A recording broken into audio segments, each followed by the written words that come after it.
Hello students, पिछले term पे मैंने आपको एक क्वेश्चन दिया था जो बेसिकली डिफरेंशिएशन के मतलब अकॉर्डिंग तो सॉल्व कर ही दिया होगा, लेकिन अगर उसको ढंग से सॉल्व करना सीखना है तो आज हमें जनरल फॉर्म ऑफ एसएचएम समझनी है। उससे पहले स्टैंडर्ड फॉर्म ऑफ एसएचएम को भी समझना है। हमें पता है कि sine theta, sign omega T, cos omega T ये एक हार्मोनिक फंक्शन है और इससे एसएचएम को रिपीट करते हैं।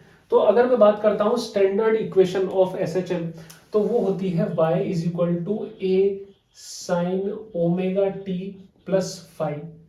ये होती है, इसको फाइव नोट से भी बता सकता हूं। यहाँ पे क्या क्या होता है ना उसको देखते हैं।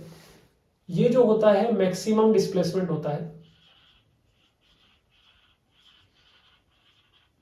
ये होता है एंगुलर फ्रीक्वेंसी। एंगुलर फ्रीक्वेंसी ये होता है इनिशियल फेज। ये पूरा का पूरा होता है फेज। सब समझेंगे, बस एक बार आप सुन लो इसको। ये होता है इंस्टेंटेनियस डिस्प्लेसमेंट जो y है, ये y।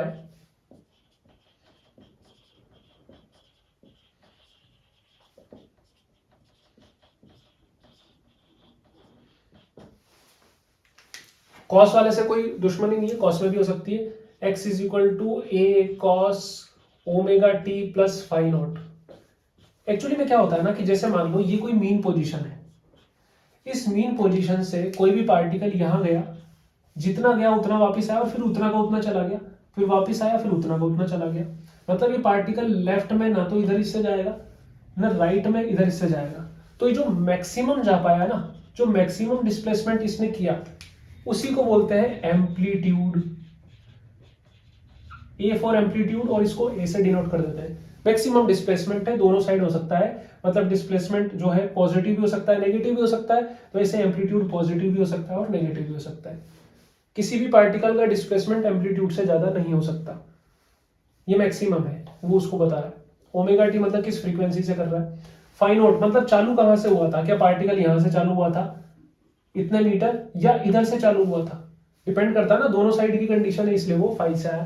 तो ये general form standard form of SHM है। ऐसे कोई क्वेश्चन आते हैं तो आप बड़ी आसानी से निकाल सकते हो। मान लो आपसे पूछा कि एम्पलीट्यूड बताओ, मान लो आपसे पूछ लिया कि x is equal to two cos pi T plus 0.5 ये दे दिया। अब इसमें आप एम्पलीट्यूड बताओ, ओमेगा बताओ, टाइम पीरियड बताओ, फ्रीक्वेंसी बताओ, तो वो बताना हम सीखते हैं कैसे। ये तो है एम्पलीट्यूड। एम्पलीट्यूड एक डिस्प्लेसमेंट ही है, मीटर उसकी यूनिट होती है, तो मतलब ये आ गया 2 मीटर। कंपेयर कर रहे हैं स्टैंडर्ड। टी के साथ में होता है ओमेगा, मतलब ओमेगा कितना आ गया पाई, और ओमेगा की यूनिट होती है रेडियन पर सेकेंड। ये होता है फेज, इनिशियल फेज। फेज की यूनिट जो होती है फाइव, नॉट की वो होती है रेडियन।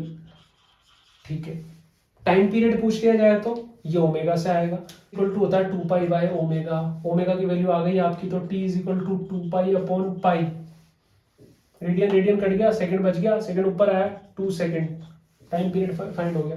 फ्रीक्वेंसी भी निकाल सकते हो, फ्रीक्वेंसी इज इक्वल टू होता है 1 अपॉन टाइम पीरियड, तो 1/2 सेकंड इनवर्स, यानी कि 0.5 हर्ट्ज। इस तरीके से किया जा सकता है, बहुत ही इजी प्रोसेस है ये, तो कोई इशू नहीं है। अब उस क्वेश्चन पे आते हैं जनरल फॉर्म वाले। मान लो आपको कोई इक्वेशन दे रखी है y is equal to A sine omega T plus B cos omega T, और मैं बोल रहा हूं कि ये एसएचएम है। तो अगर ये एसएचएम है तो प्रूव होना चाहिए। प्रूव होने के लिए पता है ना कैसे करते हैं प्रूव, डिफरेंशिएशन करते हैं। तो dy बाय dt किया, मतलब वेलोसिटी अगर मैं निकालूं तो ये आ जाएगा साइन का कॉस ओमेगा टी, प्लस का ही आएगा, तो मतलब A omega cos omega T. Cos का आएगा माइनस साइन, तो मतलब minus B omega sine omega T. एक और बार डिफरेंशिएशन करके एक्सेलरेशन निकाला, कॉस ओमेगा टी का माइनस, तो minus A omega square sine omega T. Sine का डिफरेंशिएशन कॉस, प्लस का ही तो माइनस चेंज नहीं होगा, minus B omega square cos omega T. अगर मैं कॉमन ले लूं माइनस ओमेगा स्क्वायर, तो अंदर बनेगा A sine omega T plus B cos omega T.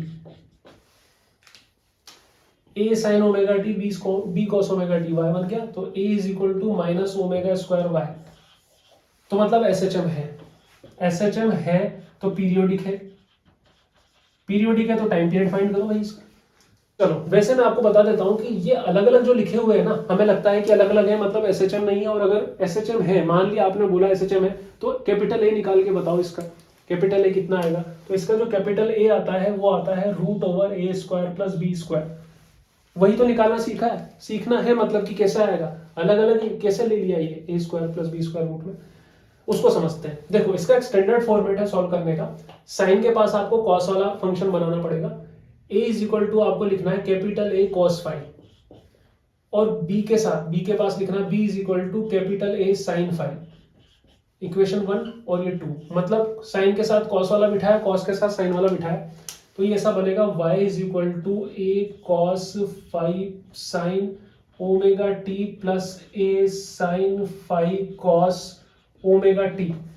Sign a plus कुछ याद आ रहा है, चलो मैं लिखता हूँ, y = a कॉमन लिया sin omega t plus phi sorry, देखो आप बना क्या, इसको ओपन करोगे यही बनेगा, बन गई ना इक्वेशन एक सिंगल वाली। लेकिन अभी भी वो कंडीशन तो है ना कि ए क्या निकाले, तो ए निकालने के लिए इसको ध्यान दो। अगर मैं करता हूं 1² प्लस 2², 1 का स्क्वायर करा तो बनेगा a² = a² cos फाई यहां पे, और अगर सेकंड का स्क्वायर किया तो b² = a² sin² फाई, ये बनेगा। इन दोनों को सम कर दो, सम करोगे तो क्या होगा a² प्लस b², और ये a² में cos² phi sin² phi common आके 1 हो जाएगा, तो बन गया a², तो a = क्या आ गया रूट में a² प्लस b² हो गया यहां से। अब ये फाई कैसे निकाले, फाई के लिए डिवाइड दे दो 2 में 1 का, 2 में 1 का डिवाइड दोगे तो sin phi upon cos phi tan phi, a से a कट गया, क्या बचा b/a, तो फाई = क्या आ गया tan इनवर्स b/a।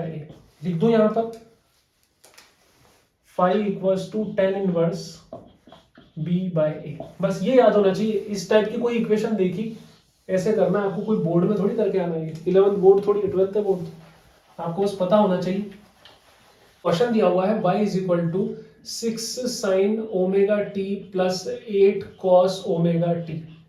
हमने देखा कि इनको किसी भी तरीके से एक तो नहीं कर सकते, एक साइन है कॉस है, लेकिन आपको ध्यान आया कि यहाँ साइन ओमेगा टी दोनों में ओमेगा आ रहा है, किसी में भी ऐसा नहीं कि एक में ओमेगा एक में 2 ओमेगा आ जाए, मतलब ये SHM तो है। और ऐसे क्वेश्चन में हमें क्या करना है, ये करना है। अगर आपको ए निकालना है तो सबसे पहले आपको स्मॉल ए पता होना चाहिए। स्मॉल ए कितना है इसका 6, और स्मॉल बी कितना है 8, ठीक है। करें इससे तो a = कितना आ जाएगा √6² प्लस 8²। वैसे तो पेन चलाने की भी जरूरत नहीं है, पाइथागोरियन ट्रिपलेट है, 6 8 10 होता है, तो ये कितना आ जाएगा 10 मीटर a, ठीक है। अगर आपको फाई निकालना है तो फाई = tan इनवर्स 8/6 b/6 4/3, तो फाई = आ जाएगा 53 डिग्री। ये बन गई इक्वेशन, बस ये फाइंड करना था। चलो एक और करते हैं, y = sin omega t plus cos omega t। देखो कंफ्यूज मत होना, अगर ये दे रखी होती y = sin omega t plus sin omega t, तो ये बन जाता 2 sin ओमेगा t, कोई इशू नहीं था, ये तो करते ही आए हम, यहाँ की दिक्कत है बस। इसकी जगह होता y = sin omega t plus cos 2 omega t, तो सिर्फ पीरियोडिक होती है, SHM नहीं होती। ये SHM है क्योंकि स्टैंडर्ड फॉर्मेट जनरल फॉर्मेट में ये आ रही है इसलिए। तो यहाँ पर a = क्या है 1, b = भी क्या है 1, तो a = कितना आ जाएगा 1² प्लस 1² रूट में √2 आ गया, √2 कर देता हूं। चलो a = 1² प्लस 1² √2। फाई कितना आ जाएगा tan इनवर्स b/a 1/1, मतलब 45 डिग्री, यानी कि π/4 आ गया ना। चलो स्टैंडर्ड में जमा के बताता हूँ, इधर तो नहीं बताया था।